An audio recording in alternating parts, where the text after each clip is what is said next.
Do you feel overwhelmed when you think about beginning a home project?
Domestic Violence Awareness Month, and all throughout the month, one group is celebrating survivors through a series of community events. That's right. Carmen Petrie is the CEO of Sojourner Family Peace Center, where their goal is to educate the community and inspire others to get involved. Good to see you again. Great to see you again. Thanks for having me. Such an important time this month, but I think an important topic in our country right now. It's being really talked about. And so let's talk about to you guys why this month is so important in the fight against domestic violence. I think you're right. This is an important time in our history for us to focus on survivors and believe them. So I'm always thinking about this issue, but it's the one time each year that we raise up the conversation about violence in relationships, and we honor survivors and give them a chance to tell their story. And honoring survivors is obviously a very important part, being able to tell stories and offer a comfort to people. So what kind of events are you hosting at the run? Well, we have a 5K walk this Saturday. Kendra Scott is doing an event this Thursday. This piece was done last year by a group of survivors. So again, this year they gathered yesterday. And on Thursday night, she'll be donating 20% of the proceeds from her store in Brookfield. We're looking at the necklace from last year right now. That's gorgeous. And so the fact that she'll choose something like that, you know, to have the proceeds go back to this, I mean, I think it speaks volumes to the support that people are lending it, men, women, everyone. Let's talk about what's important to know about domestic violence. When people are starting the conversations, what do we need to know to be able to support the topic? Well, I think it's really critical to understand that it's pervasive, and any one of us is eligible to be a victim. And we need to all play a role in ensuring that we all live in healthy relationships. At Sojourner, we believe that this is a human rights issue. Everyone deserves to live in safety. It's a learned behavior. We should be very concerned about children who are growing up in violence, because when you grow up in violence, you learn it and you grow into that behavior. Are you desensitized to it so you think it's acceptable? It becomes normalized, and you see that it works in relationships because the people around you are using it. And it's a strategy, and so you live into that as you grow older. And domestic violence survivors, they need things from us, right? I mean, support, infrastructure. What can we do to help these people out? Well, I say there's 3 simple things that I start out with. Survivors need to know, they need to hear from us, it's not your fault. It's nothing you did to cause this. You're not alone. I'm here, and we're here to help. And as a community, we need to be those people, and the best place to start is to educate yourself about what the resources or that are available for people who are in trouble or trapped in violence. You know, as you know, I think about, you know, talking to kids who are in situations, and oftentimes if they've been in a sexual assault situation, you say, if you tell someone they don't believe you, keep telling. Keep telling. What do you tell victims of domestic violence? The same thing? If you tell someone, keep telling till someone listens? Keep telling until you find someone who can be a resource for you, who is safe. And as people in the community, we need to be those safe people, whether it's a family member, coworker, or someone in your faith community. We need to be the people who say, I believe you, I see you, and I will help you. I might not have all the answers, but I will help you. So as a survivor, you need to know you're not alone, and keep asking until you find that right person. And we want to be able to support in any way possible, whether it be one-on-one, through a community, obviously what you're doing. What are some of the things that the community can do to help to support survivors? I think educate yourself about the resources, volunteer your time, make a donation, and most of all, be the people in your life. Listen to the people in your life. If they're hurt or you have a suspicion, ask them about what's happening and then listen to what they have to say. What do you guys at Sojourner Peace Center, do you also work with emotional abuse and mental abuse, all those, not just physical? Right, it's a continuum of behavior that can happen, emotional, mental, spiritual, physical. Do they all lead to one another? Are they all connected, or can they be independent? They can be independent, or they can be happening all at one time or over time in a relationship. It's really about a relationship that's based in power and control, where one person exercises control over another. It's incredible. The support is so significant because the ability to communicate and tell somebody is everything, right? I mean, right. you keep it to yourself, it never comes out. Exactly. So you've got to be able to communicate that, right? Consistently. A big part of it is just open conversation. And we possible. need, yes, absolutely. And we need to be a community that's safe when you come forward. I kind of think of the work as a series of doorways. We're always opening doors for people to walk through and say, this has happened to me.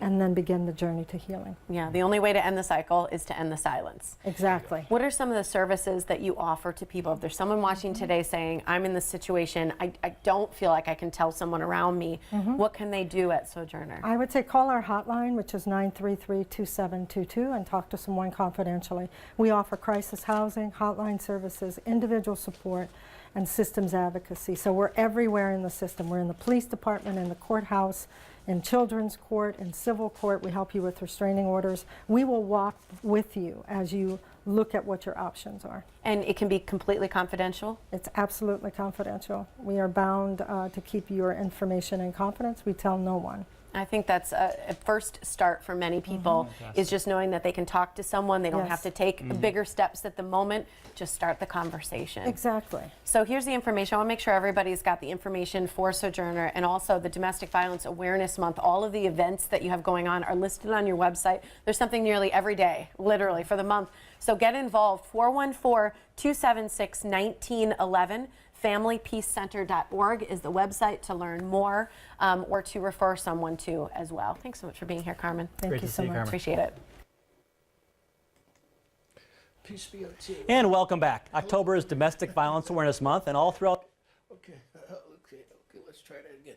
Peace be unto you. Hello, everybody. I'm Hasson Rashid, and I welcome you to another episode of your Human Service News and Information. With that, it's always excellent being here with you, and it's such a great achievement to come into your lives like we do here daily at CCTV. And with that, once again, I extend the universal international cordial of peace out to you. Peace be unto you. Okay, I guess you're wondering about that video. Well, the video was just a depiction of what's happening all over the country right now. That's the annual Domestic Violence Awareness Month, which is happening all over the country. And in a few more minutes, we're going to tell you what's happening. Domestic Violence Month celebrations, awareness right here in the local area of Cambridge. But first, once again, I welcome you with the greetings of peace. Okay, peace be unto you, Cambridge. Right now, I'd like to just remind you that the Mass Union of Public Housing Tenants are holding their annual fall convention this weekend. That's this weekend at the 4 Point Sheridan Hotel in Norwood, Massachusetts.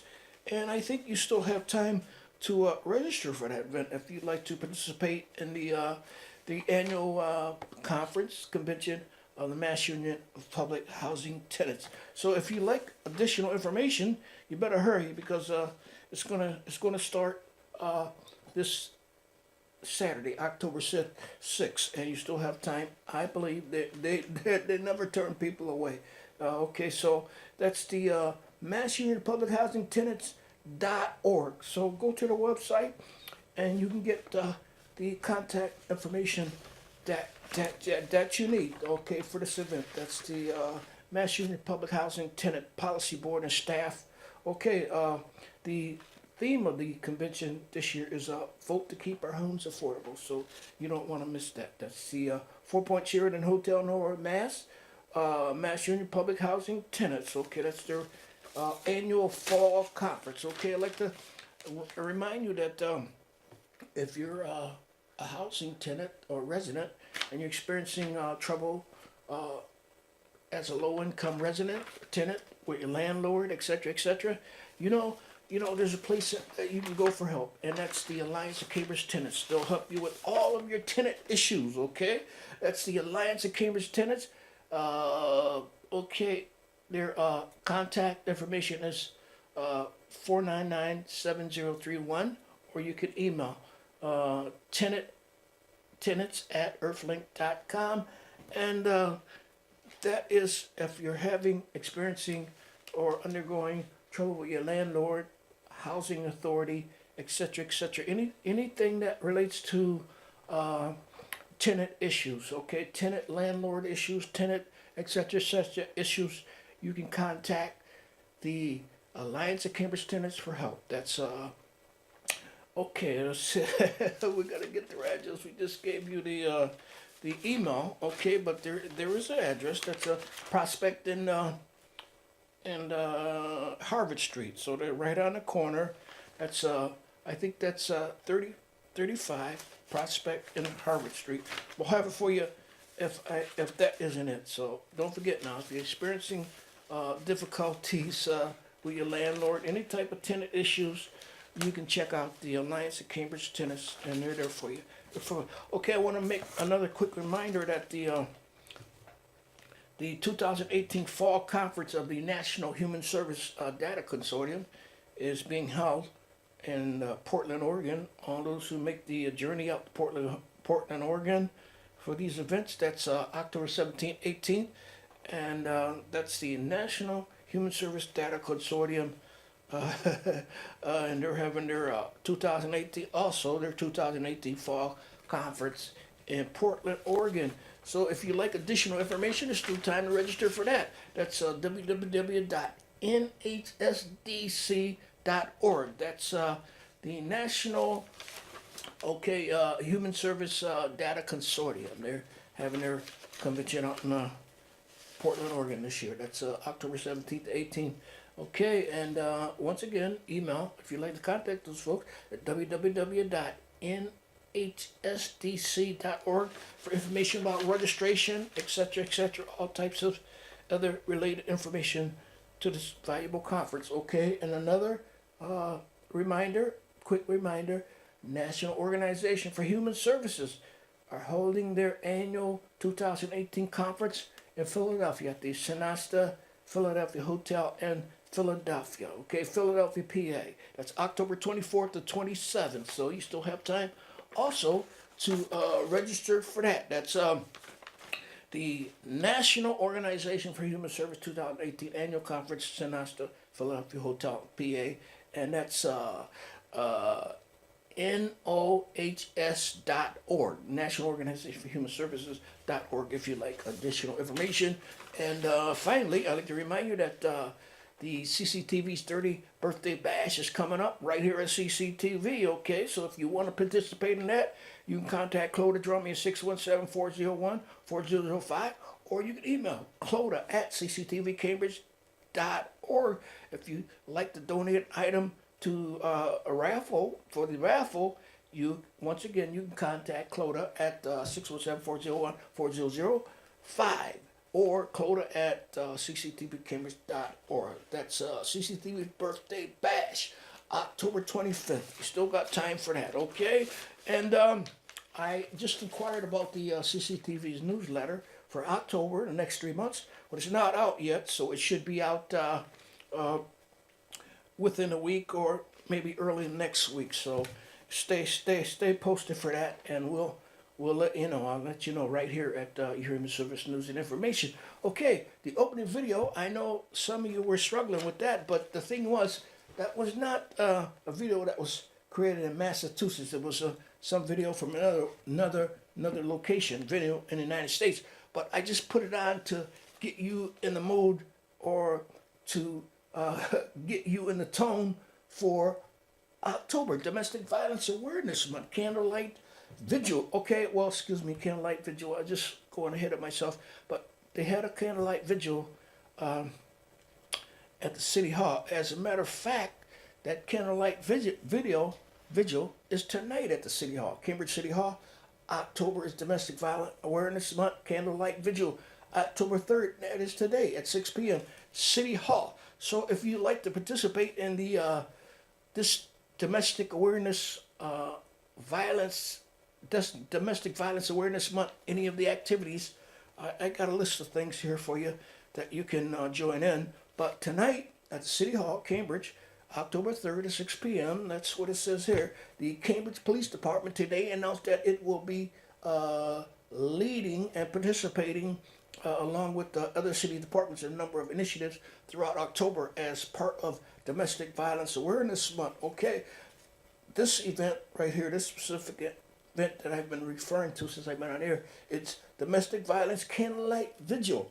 That's tonight, October 3rd, 6 p.m., Cambridge City Hall. If you'd like to participate in these things, these type events, well, you're welcome to come out and join the folks at the City Hall, Cambridge, 6 p.m., 795 Massachusetts. That's the Domestic Violence Candlelight Vigil. Okay, okay, also elsewhere in Massachusetts, if you are a victim of abuse, you are not alone. There's more help available to you and your children than ever before. You and only you can make the decision to change or permanently end the abusive relationship you endure on a daily basis. No one deserves to be abused. Listed below are numerous domestic violence programs across Massachusetts, and that's why that I just want to put the emphasis on domestic violence today, because once again, as they just said, no one deserves to be abused. Okay, okay, here we go. We got okay. There's a load of information about domestic violence events all over northeastern, eastern Massachusetts and throughout the Northeast. Okay, but since time is running out on this, I want to bring this quick notice to you that also in October, like we're experiencing now, October 3rd, it marks National Bullying Prevention Month. So there's two things happening this month nationally. Domestic Awareness Violence Month and National Bullying Prevention Month. Okay, so October is National also Bullying Prevention Month. Learn more about be taking the curve of this issue impact school-wide. Okay, Somerville is well, I couldn't find anything related to this month that's transpiring in Cambridge here, but I did find something for Somerville, Mass. Somerville, we hope you noticed over the past year that we've been focusing on bullying and cyberbullying, co-founding national crisis that turns youth lives upside down with unimaginable anguish and dread. I think that's what this is. Sometimes with deadly consequences.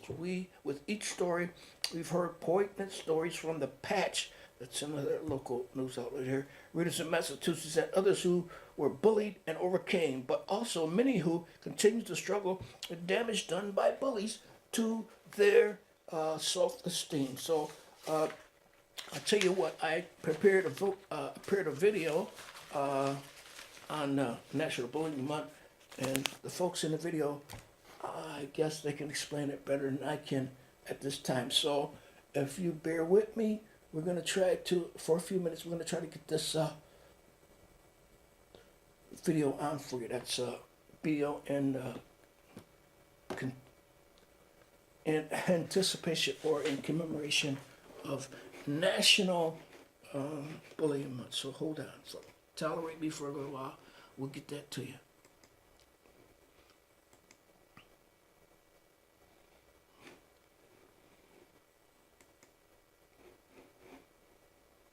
Not knowing whether you can defend yourself. I've been there before, where someone bigger than me pushes me around and I get scared. I think we all get scared if someone comes along and threatens to hurt us or say mean things, and even words hurt. But what I'm going to do is talk to one of my friends who knows a little bit about defending himself. So I've got another friend from the neighborhood stopping by, and he's brought some friends as well to tell us about self-defense and using self-defense to promote anti-bullying. Hey, Sensei, tell us a little bit about yourself. So we are an anti-bullying school. We're actually a member of the MAAB, which is Martial Artists Against Bullying. And the way we teach our students is first, they come here, they learn self-defense, they learn how to punch and kick. And what's really cool is they don't want to go outside and punch and kick. They don't want to actually be bullies because they understand that's the wrong thing to do. When you teach a young person how to do something or a certain way to act, they don't, a lot of times they don't question it. They just say, okay, that's the way I'm supposed to do it. So we just tell them, you don't use your karate outside of the dojo, use it for self-defense only. And if you want to fight, we put these on in the dojo and we can work here. Now, as far as bullying goes, what I like to teach is something that I call word blocks. So instead of using your fists in your hands, I call it word blocking. So if someone were to come up to you as a bully and start verbally abusing you every day, you just use your word blocks. You just kind of walk away, tell them leave me alone, ignore them, and then use your words. Sometimes you can even use humor. I mean, some people used to call me Baldy, and I go, okay, thank you very much. So I give them a compliment back. Using your words versus your fists. These things here are your last resorts. You know, and a lot of times any situation can be handled non-physical. That is really cool. And speaking of self-defense, I know parents get worried a lot about their kids being out there in school or maybe coming home from school and being able to defend themselves. That's why I caught up with a parent just like this to tell us why they let their kids do karate. Well, my son Logan, he was the first one I brought here, and he wasn't athletic at all, and he really had no interests in life but playing video games and school. And I mean, there's nothing wrong with school, but I wanted him to be more active. So we brought him here through a friend who referred these guys to us, and then we met with Sensei Mickey Finn, who is now Shihan, and his son Mike Guido, and we talked about what he would learn here, and then he's been here ever since. He's been here a little over a year and a half now, and he just ranked up to blue belt last night. And ever since then, everything's great in school. He was bullied at one time. He's not bullied anymore. He's a great kid. This has been the greatest thing I've ever done for him. Now, it's easy to talk to a sensei because he knows his stuff. And parents, hey, they're strong too. But right now, I want you to talk with one of my friends who I met for the day, and she's going to tell us about her. My name is Ira Manalonson. I am a brown belt. I'm currently a brown belt here in Art of Shotokan Karate. And how I... So, okay, this month, it's a doubler. 2 national doublers. That's the National Bullying Month and the National Domestic Awareness Month. And there are plenty of activities that are scheduled here in Massachusetts, Eastern Massachusetts, and New England. But time won't permit us to go into details. So I just want you to keep in mind that these two occasions, National Bullying Prevention Month and National Domestic Violence Awareness Month, that's happening. So stay tuned, CCTV, and I'm sure that there's more information to share with you on this. We can do so much in 25 minutes here. But October is National Bullying Prevention Month. Every October, schools and organizations across the country join Stomp Out Bullying.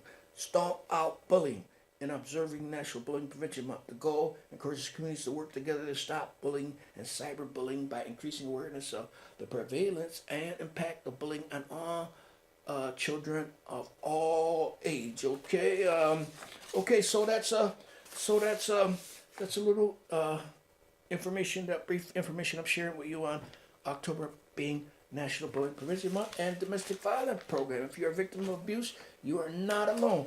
Okay, so there's a number of contact information if you're a victim of domestic violence. But we'll save that for next time.